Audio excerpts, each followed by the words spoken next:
தமிழகத்தின் முதலமைச்சராக இருந்த முத்தமிழறிஞர் டாக்டர் கலைஞர் அவர்கள் தலைமை அமைச்சரை வழியனுப்ப இங்கே வந்தபோது அவர் பிரதமர் வரும்போது வந்திருந்தார். அதற்கு பிறகு 93க்கு பிறகு 98 5 ஆண்டுகள் கழித்து பார்த்த என்னை வெளியிலே நின்று கொண்டு என்னை அழைத்து உள்ளே கூட்டி வர சொல்லி கே.எஸ். ராதாகிருஷ்ணன் தகவலை எனக்கு சொல்ல நான் அவர்கள் அமர்ந்திருந்த இடத்துக்கரையே சொன்னபோது முத்தமிழறிஞர் அவர்கள் தன்னுடைய கரத்தை நீட்டி என் கரத்தை பற்றி கொண்டார். மறுநாள் பிரதமர் அதற்கு பிறகு பிரதமர் வாஜ்பாய் அவர்களிடத்திலே நான் மாலையிட சென்ற போது பக்கத்திலே நின்று இருந்த டாக்டர் கலைஞரிடம் வாஜ்பாய் சொன்னார், "You have lost a sincere friend 5 years back. Now he has come again here to see me also and yourself." இப்படி சொன்னார்.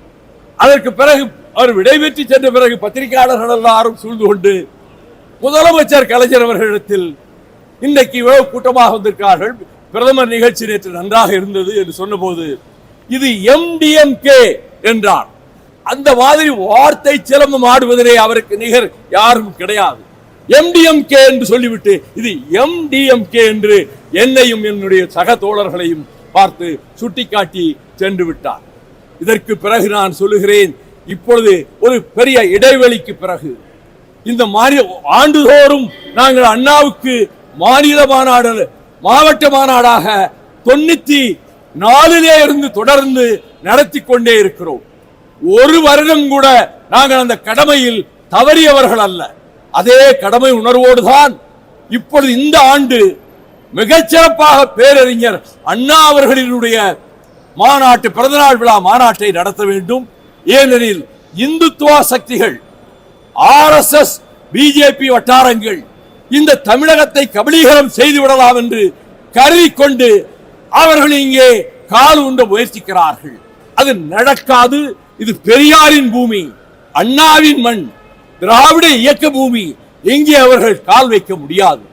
அவர்கள் எத்தகைய முயற்சி பண்ணினாலும் சரி, எத்தனை கோடிகளை யாருக்கு வாரி இறைத்தாலும் சரி, அவர்கள் இதிலே நிச்சயமாக அவருடைய மனக்கோட்டை மண்கோட்டையாக தகர்ந்து போகும், தவிடுபடியாகும் என்பதை சொல்லிக்கொண்டு வருகிற சட்டமன்ற தேர்தலில் 2026 திராவிட முன்னேற்ற கழகத்தின் தலைமையிலான இந்த கூட்டணி நிச்சயமாக வெற்றி பெறும் என்பதோடு திராவிட முன்னேற்ற கழகம் தனித்த மெஜாரிட்டியை, இண்டிவிஜுவல் மெஜாரிட்டி, அப்சல்யூட் மெஜாரிட்டி அவர்களுக்கு கிடைக்கும். கூட்டணி கட்சிகளும் அந்த தேர்தல் களத்திலே வெற்றி பெறும் என்றாலும் கூட்டணி அரசு அமைய வாய்ப்பே இல்லை. திமுக தனியாகவே அரசு அமைக்கும், ஆட்சி அமைக்கும் என்பதையும் இந்த நேரத்தில் செய்தியாளர்கள் மூலமாக தமிழக மக்களுக்கு நான் தெரிவித்துக் கொள்கிறேன்.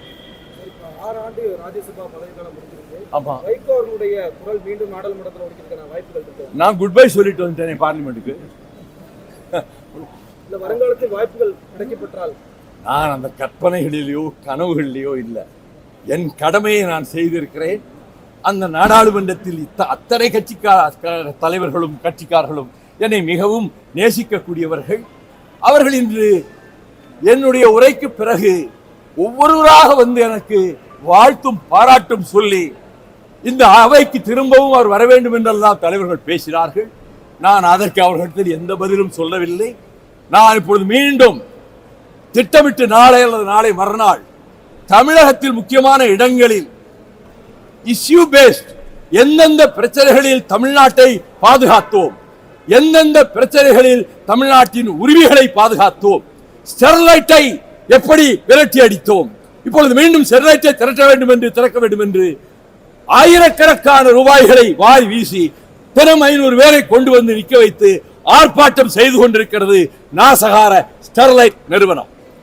ஆக ஸ்டெர்லைட் நிறுவனம் என்ற தலைப்பில் தூத்துக்குடியிலே முதல் பொதுக்கூட்டத்தை தேதி இன்னும் முடிவாகவில்லை, நடத்தலாம் என்று கருதி இருக்கிறது. அதே போல முல்லை பெரியார் பிரச்சனைக்கு கம்பத்திலே ஒரு கூட்டம், இந்திய ஆதிக்கத்தை எதிர்க்கக்கூடிய வகையிலே திருப்பூரிலே ஒரு கூட்டம், அதை போலவே காவிரி ஆற்றங்கரையிலே காவிரி தீரத்தை பற்றி குடந்தையிலே ஒரு கூட்டம், திண்டுக்கல்லிலே ஒரு கூட்டம், இன்னும் 2 இடங்களை இங்கே சென்னை அடுத்துள்ள வட்டாரங்களில் உள்ள ஒரு 2 இடங்களை தேர்ந்தெடுக்க வேண்டும் என்று யோசனை செய்திருக்கிறோம். நாளை பகலுக்குள் பத்திரிகை குறிப்பிலே 7 நாட்கள் 7 பிரமாண்ட பொதுக்கூட்டங்கள், அத்தனை கூட்டங்களிலும் நான் கலந்து கொள்வேன் என்று நாளை பிற்பகலுக்குள் நான் பத்திரிகைகளுக்கு அறிக்கை தர தயாராக இருக்கிறேன். நாடாளுமன்றத்துக்கு குட்பைன்னு சொல்றீங்க, வரக்கூடிய சட்டமன்ற தேர்தலில் சட்டசபைக்கு வைக்க வரணும் சொல்லுவாங்க. இதெல்லாம் தேர்தல் வரும்போது ஒரு மாசம் 40 நாளைக்கு முன்னாடி பேச வேண்டிய விஷயங்கள். அதை பற்றி இப்போ எந்த கருத்து நான் சொல்ல முடியும். அதிமுக பாத்தீங்கன்னா தங்களோட கூட்டணிக்கு பெரிய கட்சிகள் வந்து வாய்ப்பு இருக்குன்னு சொல்றாங்க. அதே போல இப்பொழுது மக்களை காப்போம் தமிழகத்தை கூட்டு சுற்றுப்பயணம் மேற்கொண்டிருக்காரு. இதுல திமுக அரசு செய்யக்கூடிய அதிகமான பிரச்சனைகளை முன்னெடுத்திருக்காரு. இது குறித்து உங்க கருத்து? அதை விட பெரிய கூட்டம் நம்முடைய முதலமைச்சர் இப்பொழுது ஓய்வெடுத்துக் கொண்டிருக்கக்கூடிய ஆருயிர் சகோதரர் மாண்புமிகு தளபதி ஸ்டாலின் செல்லுகிற இடங்களில் அதைவிட பெரிய கூட்டம் எல்லா இடங்களிலும் வருகிறது. லட்சக்கணக்கிலே திரண்டு வருகிறார்கள். திராவிட முன்னேற்ற கழகத்தை தமிழக மக்கள் நேசிக்கிறார்கள், ஆதரிக்கிறார்கள் என்பதற்கு அதுதான் சாட்சியங்கள். அதே போல அரசியல் கடைசி நேரத்தில் எதுவும் மாறக்கூடிய ஒரு சூழ்நிலை இருக்கக்கூடிய நிலையில விஜய் இப்போ கட்சியை தொடங்கியிருக்காரு. அவரும் தான் கட்சியிலும் ஆட்சியில பங்குன்னு சொல்லியிருக்காரு. மக்கள் நல கூட்டணி உருவானது போல மீண்டும் அது போல ஒரு கூட்டணி உருவாகிறதுனால வாய்ப்பு இருக்கா? 2020 அதுபோல ஒரு கூட்டணி உருவாக வாய்ப்பு இருப்பதாக எனக்கு தெரியவில்லை. திராவிட முன்னேற்ற கழக தலைமையிலான கூட்டணி உறுதியாகவும் கம்பீரமாகவும் பலமாகவும் நல்ல நேசத்தோடும் இந்த கூட்டணி இருக்கிறது. ஆகவே இங்கே சலனத்துக்கோ சஞ்சலத்துக்கோ இந்த கூட்டணியில் உள்ள எந்த கட்சிக்கும் அந்த ஒரு துளியளவு எள்ளளவு எண்ணம் கூட இந்த கட்சி தலைவர்களுக்கு கிடையாது என்பதை நான் தெளிவுபடுத்தி விடுகிறேன். டயா பூஸ்டர் சுகருடைய ரிமோட் கண்ட்ரோல் இனி உங்க கையில. அனைத்து மருந்து கடைகளிலும் கிடைக்கும். செய்திகளை உடனுக்குடன் தெரிந்து கொள்ள கீழ்கண்ட கேபிள் மற்றும் டிடிஎச் நெட்வொர்க்குகளில் எம்நாடு செய்தி தொலைக்காட்சியை காணுங்கள். பாதகம் செய்பவரை கண்டால் நாம் பயம் கொள்ளலாகாது பாப்பா. மோதி மிதித்து விடு பாப்பா, அவர் முகத்தில் உமிழ்ந்து விடு பாப்பா. அண்மை செய்திகளை உடனுக்குடன் தெரிந்து கொள்ள இணைந்திருங்கள் எம்நாடு தொலைக்காட்சியுடன்.